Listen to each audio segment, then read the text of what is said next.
Kung tutuusin nga, napakaiksi ng buhay. Napakaiksi ng buhay talaga sa totoo lang. Para sayangin natin sa walang kakwenta-kwentang mga bagay. Sa video ito mga bay, I would like to talk about pangarap. Kapag ka may pangarap ka sa buhay o pangarap sa sarili mo, habang mas maaga, umpisahan mo na. Umpisahan mo nang tuparin yung pangarap na yan. Kasi walang ibang tao na gagawa niyan para sa'yo. Walang taong magsasabi na ito na yun, ito yung pangarap mo na gusto mong maging ikaw.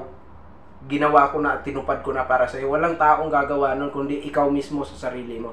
Siguro sa ibang mga pangarap mo, yung mga pangarap mo sa mga material na bagay na gusto mong magkaroon, malamang mayroong mga taong kayang tuparin yon at ibigay sa iyo.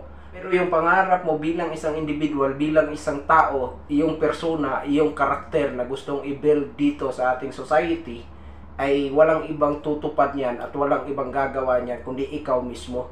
Kaya ang friendly advice ko sa iyo, umpisahan mo ng mas maaga. Kasi kung may pagkakataon akong kausapin ang mas batang sarili, mas batang ako, ay yun din ang sasabihin ko. Kasi sayang yung panahon. Alam naman natin na hindi unlimited ang time natin dito sa mundo. Kung tutuusin nga, napakaiksi ng buhay.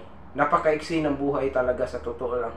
Para sayangin natin sa walang kakwenta-kwentang mga bagay. Regardless kung ano man ang pangarap mo sa buhay, as long as makakabuti ito sa sayo, sa sarili mo, at sa ibang tao. Sana magtagumpay ka sa pinapangarap mo. At God bless sa'yo.